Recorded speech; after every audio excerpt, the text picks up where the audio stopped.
Hello everyone. In this video, we will be learning about builder design pattern. Then we will write code in Java to understand how it works. Okay. So to understand what is builder design pattern, let's consider an example. Let's say you want to create a house. So to create a house, there are some basic requirements: four walls, flooring, a roof, a door, a window. These are the basic requirements which you need to create a basic house. So let's say you write one class and these all are your data members, and you create one constructor and that will give you the object of house. But let's say there are different type of users. Everybody wants different type of house. Somebody wants a swimming pool in their house, somebody wants a garden with their house, somebody wants a luxurious house, somebody wants uh you may can say a fancy statue or some fancy type of boundary or fencing outside their house. Like there can be different variants of the house of the same class. So you will say, okay, we can do this. We will create so many data members according to all of the requirements of the user, and then we will create a different type of constructor, and each constructor according to the requirements will give us the different type of house object.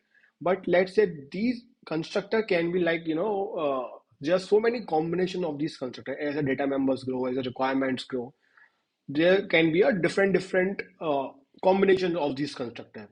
So another solution, maybe you will suggest that okay, we will create one base class for house with the basic requirements which every house need, and then we will write so many, like multiple subclasses for different type of house. Let's say one subclass for luxurious house, one class for house with swimming pool, and so many. But these number of classes can also grow as a requirement grow. So let's say if I suggest you a solution where only you need to write one class, and that class with a single constructor, even without a constructor, can give you different variants of the house or the same class. So this kind of problem, these types of problem we solve using the builder design pattern. And I have seen builder design pattern in so many codes. I work for a startup. So I've seen like so many projects which are written in Java. I've read the code for them and I have seen this builder design pattern extensively used in those code bases.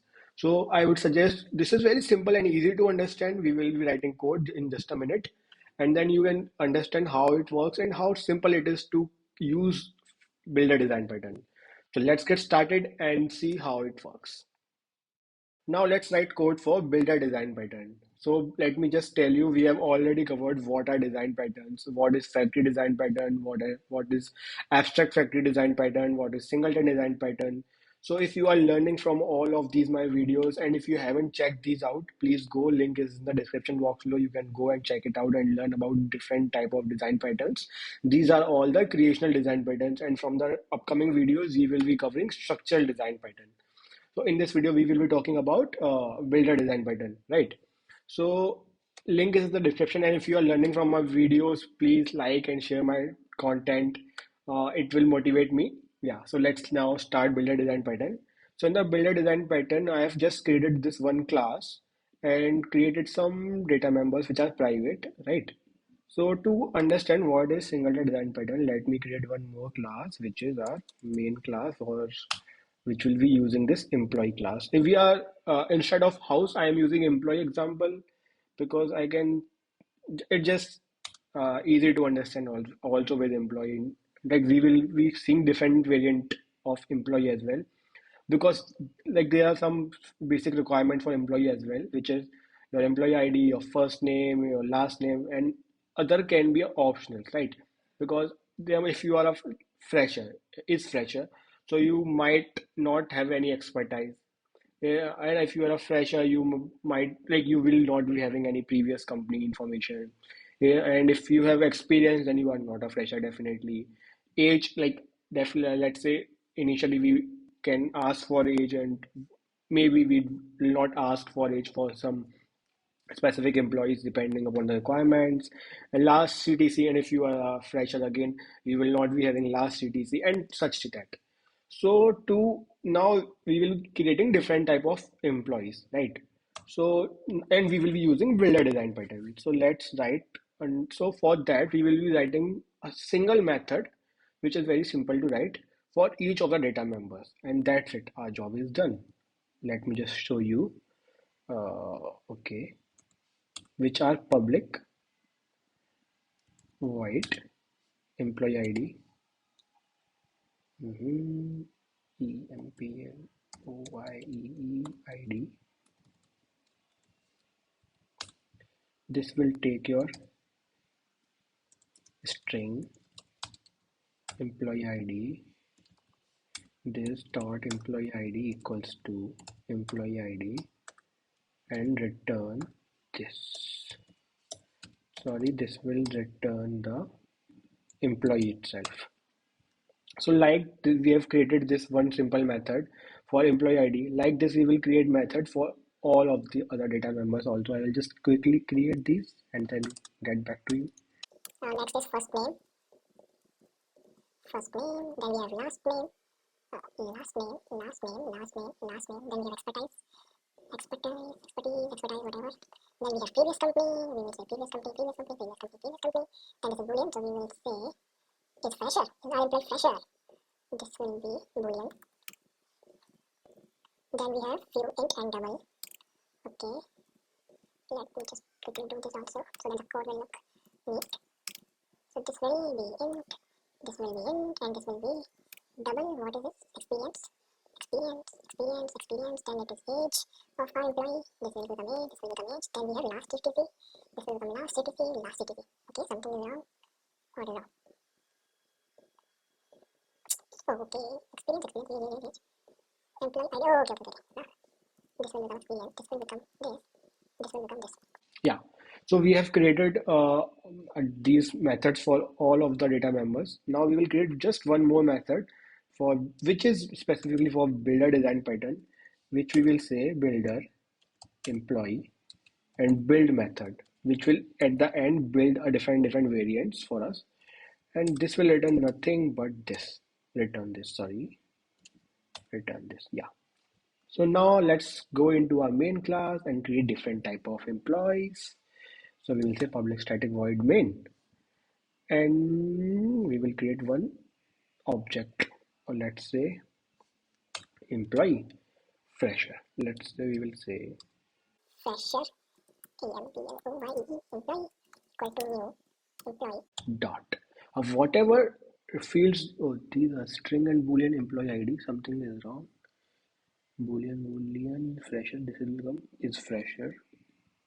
Yeah, now it's good. So now whatever requirements you want to set to your employee, you can add like this. We will say first name. So we will first say, give me the first name. First name of my employee, let's say Tushar. Now give me the last name. Last name of my employee is Jen. Then we will say first name, last name, what else? Employee ID. Now I will assign employee ID to my employee, which is also a string. So I will say 101.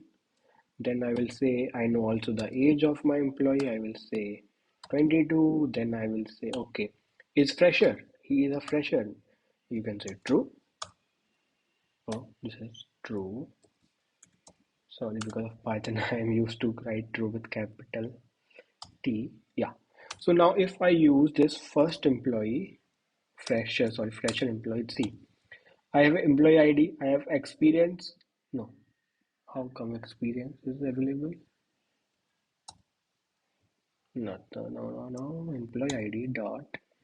Okay. We did one mistake here. We also need to build in the end, which is the main part which will end this. That is why we created this build now. Let's say we keep it like this. So this is how we will create a different type of employees. So now we have created the fresher employee. Now we will be creating experience employee. Let's say EXPERIENCED experience employee, which will be very similar to like this, but in this case I will select first name. First name is Siddharth. Last name is last name, not CTC. Let's say last name is Sharma, and it's his employee ID will be, let's say 302. Then we will say his last CTC. We know because he is experienced. So let's say his last CTC 1, 2, 3, 4, 5, 10 LPA. This is double. Mhm. Then we will say last company, last TTC, last name, previous company. Let's say Ola, OLX. We can say OLX. What else we have? We have age. Let's say he is 25 now, and build. Yeah. So as you can see, like we have just created one employee class with all the data members which are possible, and we have used that employee class and this builder design pattern to create different type of employee. And I have not even created a single constructor. We just need to create these methods for each of the data members, and our job is done. And in the end, we will create this build method, and we will call build method after setting all the properties, all the data members already fields to our object, and our job is done. Now we can simply uh, use these different type of employee, and like we can simply write all the methods we want to do with the employee class here in the end and perform our task. So this is how we use builder design pattern. I hope you have learned what is builder design pattern, and you got the concept how to write code for builder design pattern. So if you are learning from my video, please like and share my content. Thank you. Thanks for watching. See you in the next video. Till then, bye bye.